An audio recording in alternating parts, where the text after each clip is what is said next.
There we go. You're good.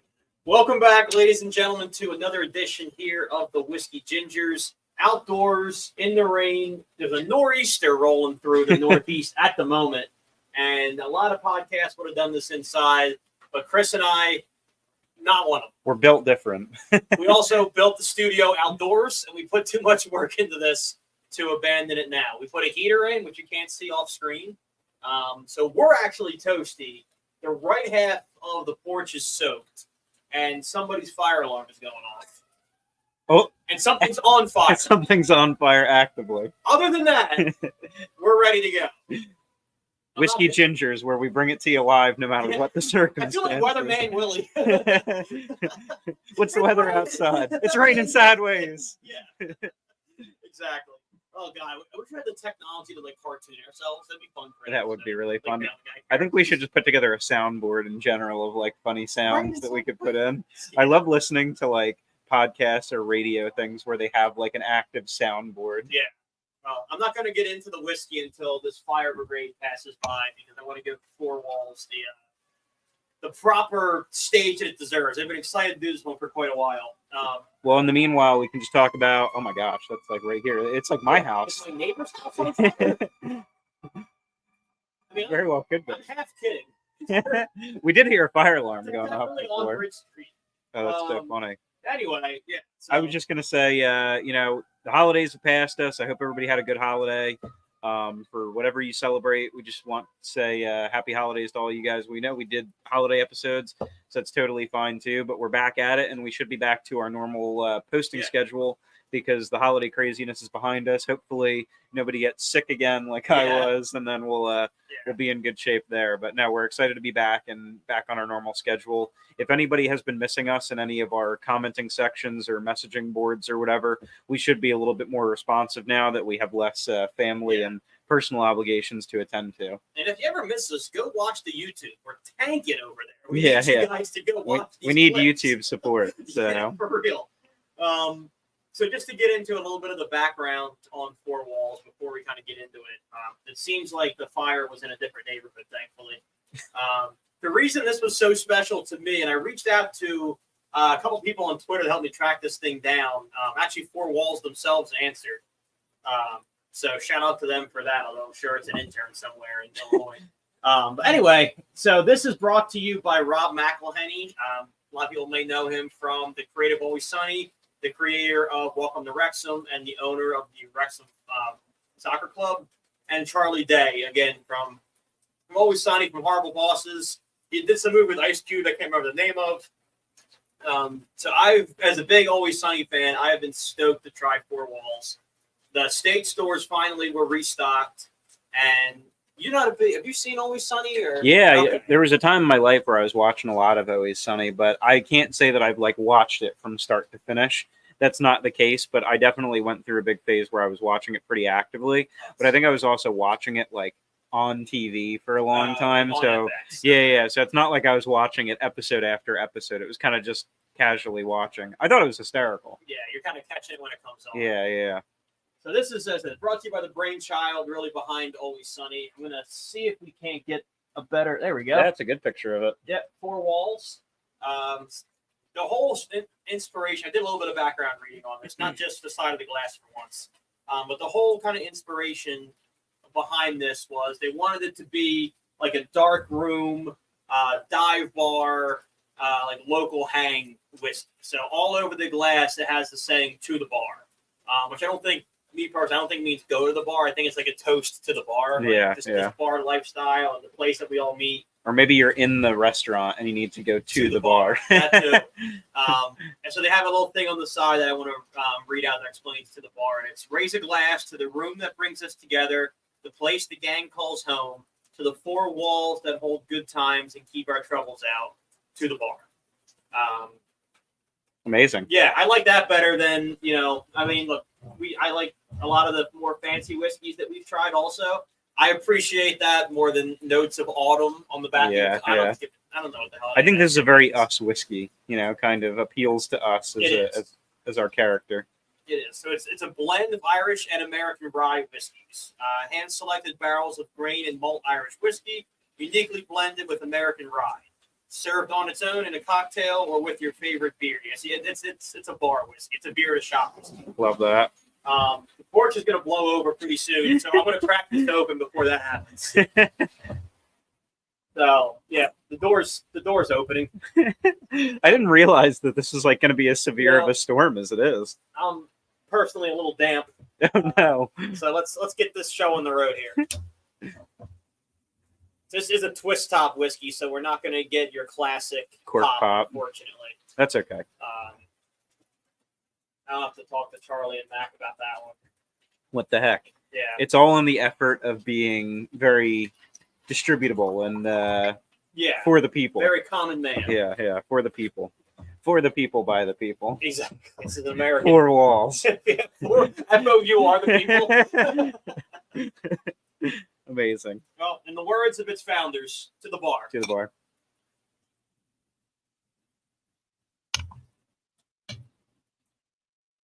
Oh, that's classic. Yeah, and That's good. it's way more Irish whiskey than it is American rye. Oh, way more. Yeah, way more. The sweetness right off the bat, I was like, Yeah. Irish whiskey. It's smooth though. Like, Yeah. for what it is.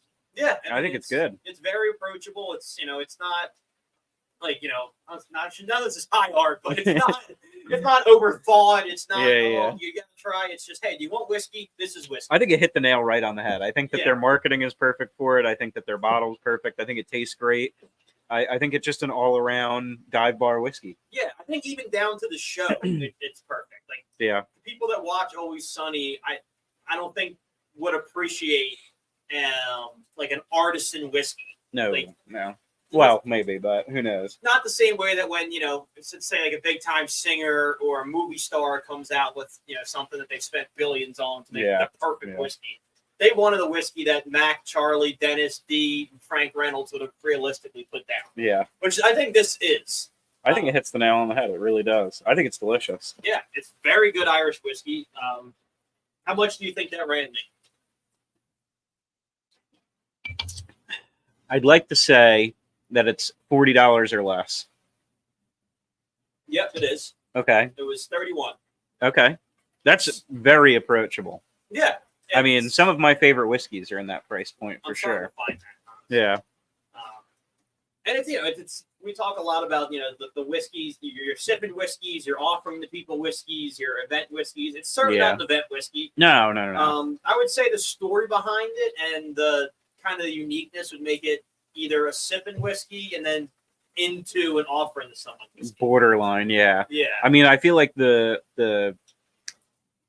I want to say the non availability. Like, I don't know how common that you're going to be able to find that all over the place. Probably increasingly. Yeah. It's only about a month and a half old. Mhm. So right now it's probably a little bit more. And the question is, will it be like a limited run, or is this going to be something that's going to continue to be a thing? Because if it is, then maybe it's not as hard as I'm thinking it's going to be. But to your point, if it's something that they're not going to do forever, then that just increases the rarity of it. And I would say it pushes it closer to that, weekend, Yeah. give to your friends kind of whiskey rather than your everyday. Exactly. And this is something where, I think if I went to someone's house that they offered me a glass of whiskey, I wouldn't think any type of way about someone offering me 4 Walls. It Oh, wouldn't no. quite be, whoa, really for this? But it Yeah. also wouldn't be, that's what you keep in. It's like, oh, cool. Yeah, I like 4 Walls. It's a good looking bottle too, honestly. Like, I think that it, if you had this on your shelf, it would be very appropriate. Yeah, the bottle looks sick. I'm going to keep the bottle, I think, regardless of, I don't know what else I put in it, but Yeah, it's cool. I do like the bottle. I've seen people, I don't know if you've run across it yet, people are turning these into lamps. Oh, really? Yeah, they're cutting the stem off, and I mean, it's way more artistic than but they're making like hanging chandelier lamps out of whiskey bottles. That'd be which is pretty cool. Yeah. Some like scone, some like Yeah, that's the word. whatever they are. Yeah, scones, kind of. yeah, You could do that. That'd be cool. kind of on the top of the bar with little like decorative lights. on them. Our design lingo is I know. clearly showing right now. Yeah, there's somebody at home watching HDTV just going, "These idiots." Yeah, I don't know why I did this. that's a very that was a good Italian representation. If you were in like Family Guy or The Simpsons or something, like Yeah. very character driven. it just came out. And I feel like that's an interesting it's an interesting segue to talk about that into Yeah. talking about some talking points that Some different things, some cultures. yeah. mean, this was your baby. You just kind of discovered this. For those of you who don't know, Chris is a huge gamer. Mhm. So you discovered this in one of your, like gamer communities, right? It was through somebody else who was playing a game. Yeah. So like, I didn't play the game. I've heard of it, and I've heard good things. But there's a game out there called Baldur's Gate. It's a big franchise, and somebody I know is playing it right now.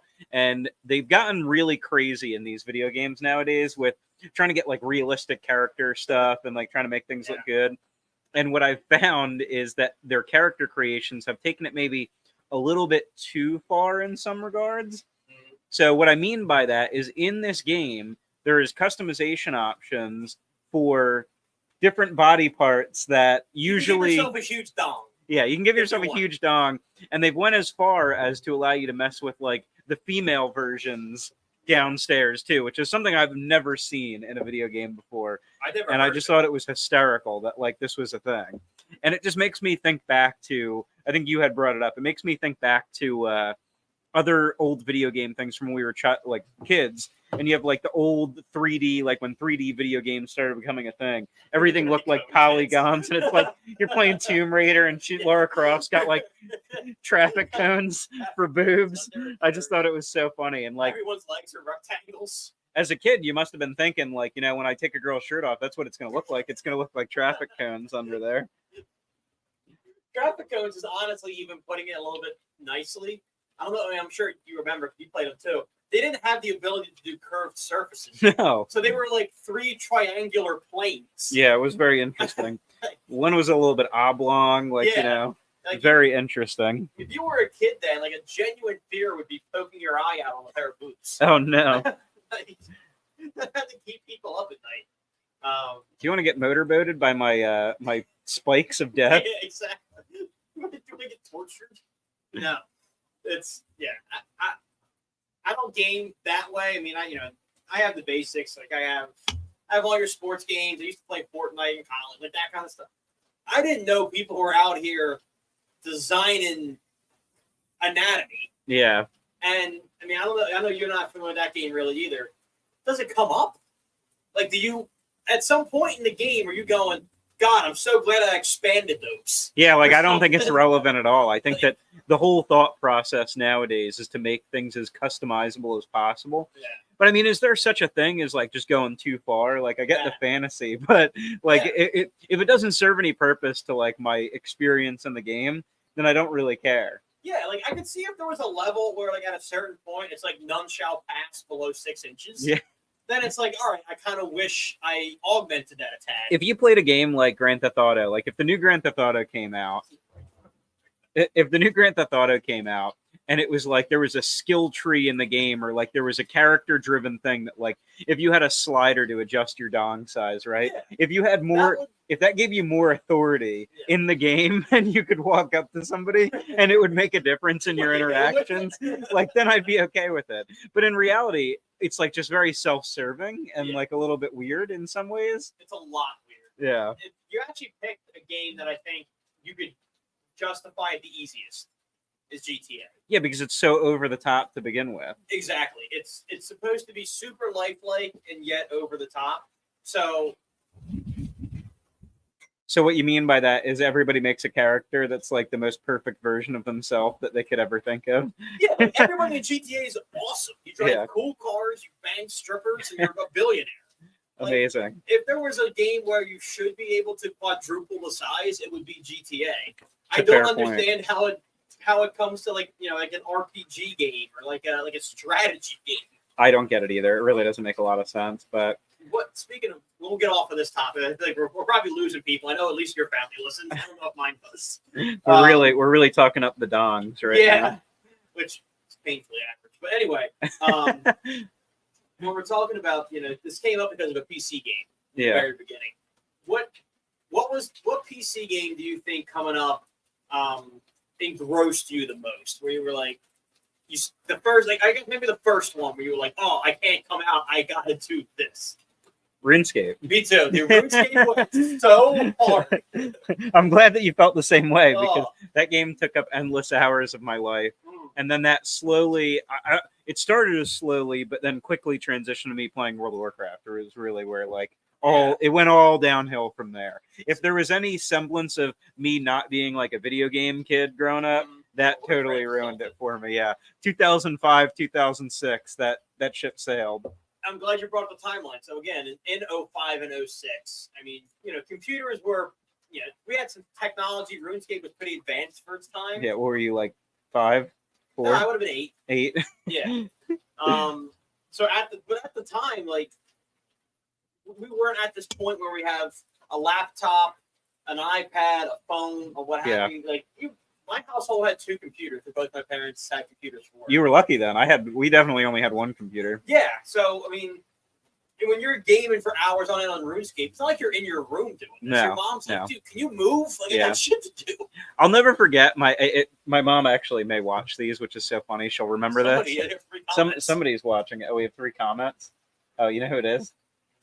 It's my mother-in-law, Christopher. That's why we pivoted a little. Shout out to Marla. Sorry. She probably joined in at the Dawn conversation too, which is really funny. No context. No context. Just talking about the Dawn. But what was really funny that I thought about it is like my parents, like, this is how you knew it was bad when you're playing those kind of video games. Mm-hmm. I'd be like, it'd be a Saturday. We only have 1 computer in the house. I'd get all my like chores and stuff done. My dad would tell me, you got to go cut the lawn, do this, X, Y, Z, whatever. Get it all done. And then like in the afternoon at some point, I'd sit down and play RuneScape, right? Yeah. He would come back in the room like an hour or 2 later and he'd be like, still in here, huh? Yeah. And then like another hour or so would go by and he's like, still playing that game, huh? And then it'd be like 8 o'clock at night. He's like, you got to go to bed. Yeah. Yeah, you usually got 1, maybe 2 shots across the bow, and then it was like, all right, get the hell off. Get off this. And then as I got older and I was old enough to buy my own computer and all those things, he's like, this really isn't a phase, is it? And I'm like, nope, it's not a phase, Dad. See, for me it was. That's the only PC game that I was like engrossed in. I think at a younger age, Roller Coaster Tycoon was huge. Amazing. That was like the original Minecraft. Did you play Sims growing up? I never got into Sims. No, Sims is great. Yeah. Talk about something that you're like fantasy, realistic, like weird, planning your own life out. I don't think I've ever in Sims, this is probably a bold claim, but I think rarely, if ever, did I make myself in the game. Like, I always felt like I played like different people. Like, I didn't want to make myself in the game. I felt like it was weird. Yeah. I'm living this whole life that, like, I'm not ready to live yet. That was the same thing. Did you ever play the Game of Life as a kid? Like the board game? Yeah. Shit sucked. Did that bother you? I love that game. I thought that was so much better than Monopoly, especially because it was, like, so much quicker. Life was quicker? Yeah, definitely. Monopoly can go on for hours. Well, Life's a slow burn, too. Yeah. It was just such a, like... I like Monopoly because I was killing it. I owned a hotel. I had all this stuff. She said yes, she did come in right on that. Oh, God. And then she says, long duck dong. Oh, gosh. Marla, get your head out of the gutter. What if ducks did have abnormally long dongs? It's like a rudder when they're swimming around. God. Hit the port. Maybe that's what happens when they get in the water and we just don't know it. When we go on this cruise, I'm getting down there with goggles and finding out. I think it's unlikely you're going to see ducks in the Caribbean like that. I'm going to put on the watch list. Yeah, maybe. Sir, stop on the dock. Sir, what are you looking for down there? All the fish are over here. I don't care. I come up. I knew it. Yeah. I knew I was right. Sir, you could document it. It'll become like a David Attenborough skit. Yeah. Sir, put that down. Yeah. And here we see the ducks using their rotor.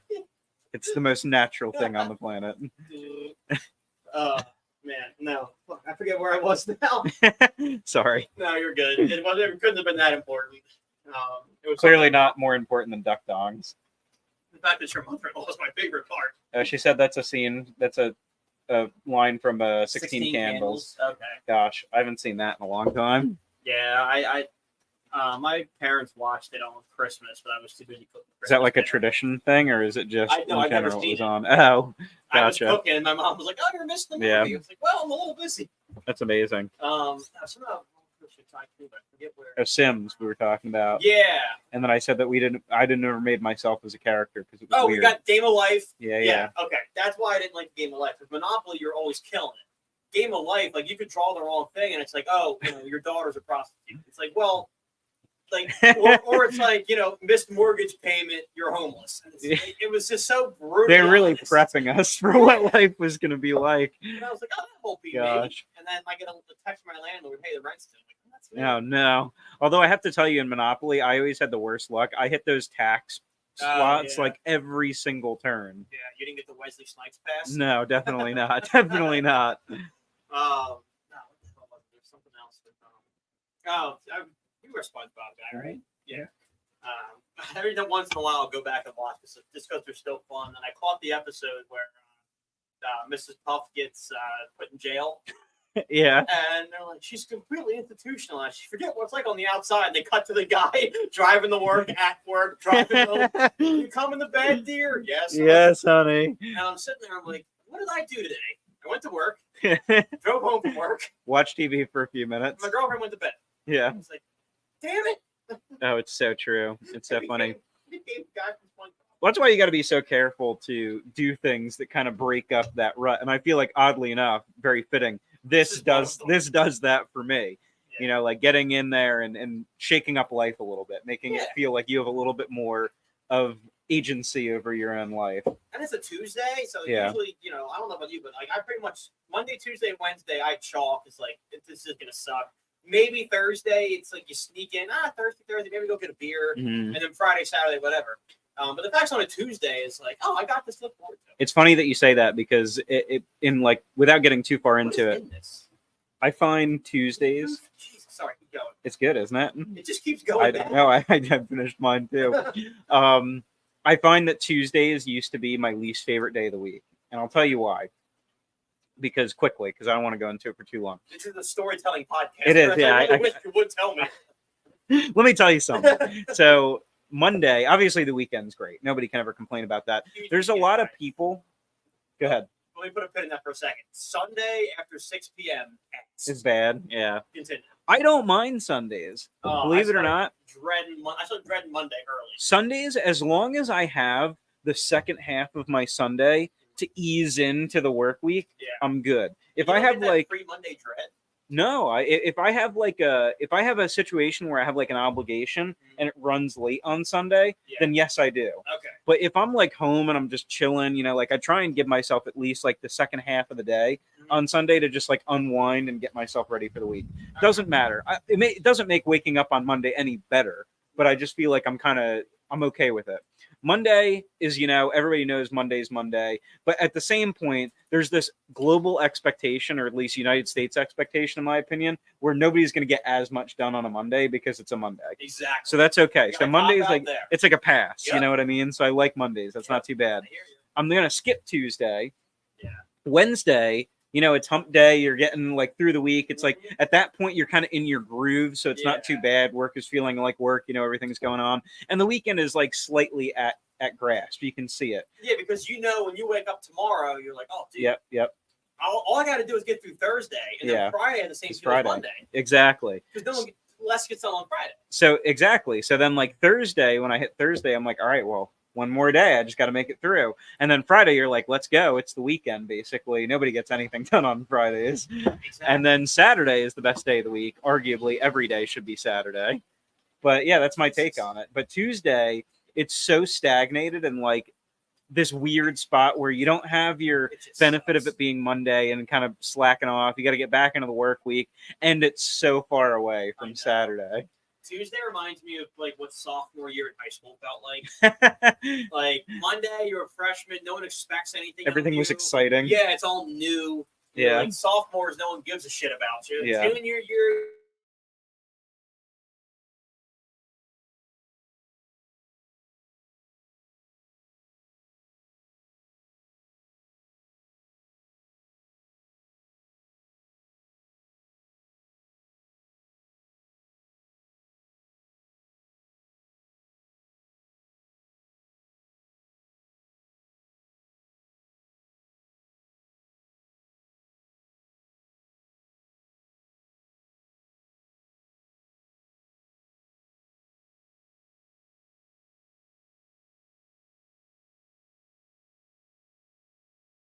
Should go back in. There we go. All All right. right, we're back.